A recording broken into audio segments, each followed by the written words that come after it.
as I said in yesterday's video, things are really picking up around here. So the other thing I've been trying to do is, last year I noticed that I was always in a hurry to get things done. This year I'm trying to take my time and really analyze and diagnose everything correctly, so I'm not buying parts that I don't have to buy. I'm not saying I did that a lot last year, but this year I won't have to return as much, maybe. For example, this John Deere, yesterday I discovered the gas was terrible in it and the fuel line was clogged, or at least the gas tank was clogged. So I got all that cleaned up, and it started up right away. We was getting fuel through the fuel pump, which it wasn't doing when I started working on it. So it started right up. Well, this morning I even told the guy last night, he wanted to know how things were going. So he messaged me. I messaged him back and said, well, the gas was bad and I think the gas tank was clogged. Now we're getting fuel through the fuel pump, and it started the way it should. Well, this morning I came out and it wouldn't start. Just turned over, and that's this thing he said was having problems with this. So I shot some starting fluid into the carburetor, and it popped right off. So I knew we had some sort of carburetor issue at this point, because I adjusted the valves. Then one of the things I noticed on this is the valves were too tight, so we weren't getting quite enough compression, but that was only on one side. The other side was fine. So even at that, this side here may have not started, but the other side would have. But we weren't getting anything. I changed the spark plugs because I thought, well, maybe we're not getting enough spark. It didn't look like we were getting enough spark. He wanted to tune up anyway, so I'm just kind of going through the tune-up process, really. It's what I'm doing. Adjust the valves and change spark plugs. So I let it sit for several hours today, and it was hard to start. But I did get it to start. It did start. And it occurred to me, you know what? Maybe I should check the choke. Maybe the choke isn't choking correctly. So as it was running, I choked it, and nothing happened. It wouldn't bog down, nothing. You know, usually when you choke, it starts coughing and sputtering.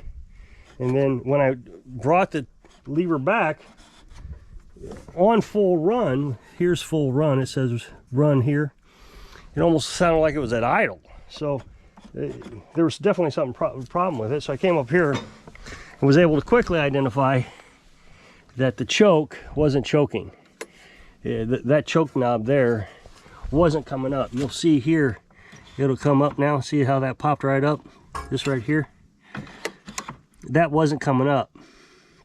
So all I had to do was loosen this bolt and pull the throttle cable back and tighten it back up when the throttle was all the way it choked. So I had this all the way up, loosened this, pulled the cable back, and tightened it. So now I'll do it again tomorrow. I'll start it again tomorrow morning, but at least now it seems like it's trying to choke itself when you choke it. So I'll try to start it.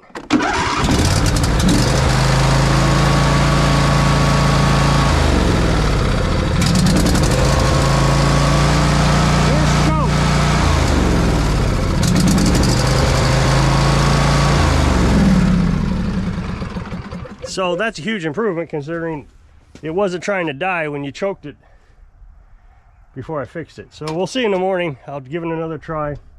Of course, I got to go through all these steps on my other channel. I'm just kind of telling you how things are going around here. Hey, I want to interrupt this video real quick. I'm going to ask you, if you could, I'd really appreciate it if you go to the other channel. So there'll be an up next box at the end of this video. Just click it, go over to the other channel, and you know, just watch those videos. You don't have to subscribe. I know some people just don't like that, but if you could just watch these videos until I get monetized, I would greatly appreciate it. I promise I will let you know when I get monetized, so you don't have to keep watching them. And after this is over, you know, I'm just asking for a favor, and after this is over, you don't have to watch them anymore. It would be a huge help just to get this thing monetized before we get really busy here and I got to deal with it monetizing a YouTube channel. I really appreciate it. Thank you. So the biggest problem I have with all this is trying to keep the customer informed as to what the price might be. You never know when they're going to say, okay, I don't want to spend that money. So it could have been the carburetor, or it could have been this thing, and this thing's called an intake manifold, and that's all even more expensive than the carburetor. So I'm telling him all the things it could be, and what I can try and try not, and all these different things. I mean, it's just a matter of process of elimination sometimes.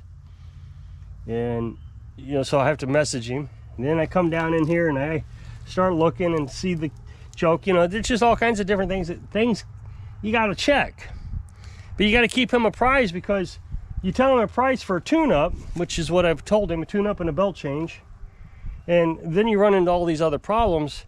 That's a whole different price. So around here, I don't know about everywhere, but it seems to be like on YouTube. Yeah, look at that, I put that on backwards. That is not permanently fixed. I just put it on there temporarily.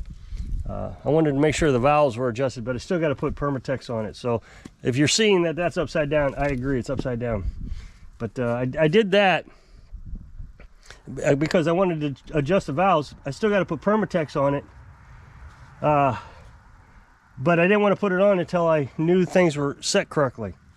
So it's upside down to remind me that I got to get Permatex put on it. You can see the massive oil leak coming out of everywhere. So anyway, I've spent way too much time on this machine. Hopefully in the morning this thing will start right up. Then last night, after I made yesterday's video, just shortly after I made yesterday's video, I got 3 more items. So right before, well, during the time I was making the video, I got this weed eater. And I don't know what to tell this lady. She says it's getting harder to pull. Well, the only thing I can see, I mean, it's got great compression. It's well within tolerance. The pistons and the cylinder walls look beautiful. It looks brand new. The only thing that's could possibly be wrong with it is she's not running it very fast. So you get a carbon buildup in there on the pistons and stuff, on the muffler, and that carbon can make it a little bit harder to pull. So what I'm trying to do is break some of that carbon up, take the spark plug out, and we'll take this, we took this spark plug out, sprayed the carb cleaner in there, and it is breaking it up quite a bit. So we'll let that soak overnight and see how that does. But then I got these, and he said just look over them, make sure they're running okay. Well, this 2-cycle tiller runs great. There's nothing wrong with it. But I'll do a little tune-up on it. I'll change the hoses and the priming bulb. But other than that, well, it's not even other than that. That's just runs great. But again, since it's here, I'll do a tune-up. This one, the carb is obvious. It's jammed up. I tried to drain the gas out of the carburetor through the screw of the underneath the carburetor, and it wouldn't drain. So I'll do a tune-up on this, basically a service, change the oil, all that stuff, and change out the carburetor. I can't even get the gas out of it unless I siphon it. And then I have this. This is a little weed eater, Walkmine weed eater. And the only thing bad was with this one was bad gas. I drained the gas, put new gas in, it starts right up. So we'll do a oil change, and so hopefully we'll get some video content made and all this stuff.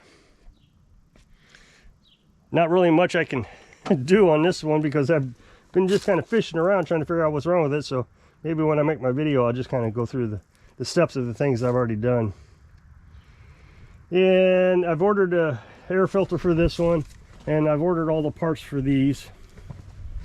So just busy. So today, finally starting to get paid for this season. Finally, we got the Cub Cadet returned, got money for that one, and somebody came and picked up their chainsaw. Oh, I forgot, we have another chainsaw down there waiting for an ignition coil, so that should be here Tuesday. That's the thing, is all the parts are coming in on Tuesday for everything that we have. So I'm pretty happy. I mean, things just keep popping up, and I don't even expect things to be coming in, and they show up. So I'm just taking it one step at a time. Today is Saturday, so we made the delivery, and I had to go get Permatex. I ran out of Permatex, so I can seal head gaskets. So I figured, well, while we're delivering the lawnmower, I'll just go ahead and go get the Permatex. And today, what I'll do is just order parts. So that's what I did. I've been busy pretty much all day. I also worked on this to see if I can get this to run any better. Oh, and I worked on this for a few minutes, obviously. So it's not like I just took the day off. It's as I think of things and I can take the next step, I just walk into it. It's gonna make making videos harder this way, because like I said, half the job's done on this one already. So, you know, you got to go through the steps before you can make a video. You got to figure out what's wrong. Otherwise, I watch these videos on YouTube of guys. There's two types of videos on YouTube. There are the videos of guys just stumbling along, trying to figure out what's wrong with it, and it takes an hour for them to figure it out. And then there's the videos where they've walked through it a few times. I think some of them actually put the parts back together, or the lawnmowers back together, and do it over just for the video. Which I guess you could do if you're getting a lot of views. That's not a bad idea. When you're not getting that many views, it may not be all that smart. So, but the ones with hour-long videos of them just stumbling through and, well, it could be this and it could be that and it could be this and we'll try this, and those videos are so boring and nobody watches them. They got like 10 views. So I'm trying to keep my videos where we're always going into the next step, and we're not wasting a lot of time trying to figure out what's wrong with it. You know, you go through the steps as quickly as possible, I guess is what I'm trying to say. So a lot of mine would be editing, you know, even if I'm going through and trying to figure out what's wrong with it, and I went through 5 steps that had nothing to do with the fix, but that's just the things you got to do. You got to go through those 5 steps, and finally you get to the step that says, oh, this one fixes it. Well, you edit all that out, and they don't do that. So I think the cleaner videos with all the edited stuff is much better. Well, the day is pretty much shot though, but it is Saturday. So if this starts tomorrow, then I'm going to work on changing that belt on the drive, because we need to figure out if the transmission's bad on this. He said it was slipping. I told you this in yesterday's video, that it's slipping when he goes uphill. I'm concerned it's the transmission. He thinks it's the belt. So we'll put his belt on, we'll see. But if it won't start, then I'll start digging into that carburetor, see if we can figure out what's wrong with it. But either way, that should be a video for tomorrow for the other channel. So if you'll click this up next box, it will take you over to my other channel, and we'll be working on that Cub Cadet that I just got returned. So I hope I can inspire you. I don't know, find a hobby job, and we talked about this quite a bit last year, finding hobby jobs so you can live your dreams. Thanks for watching.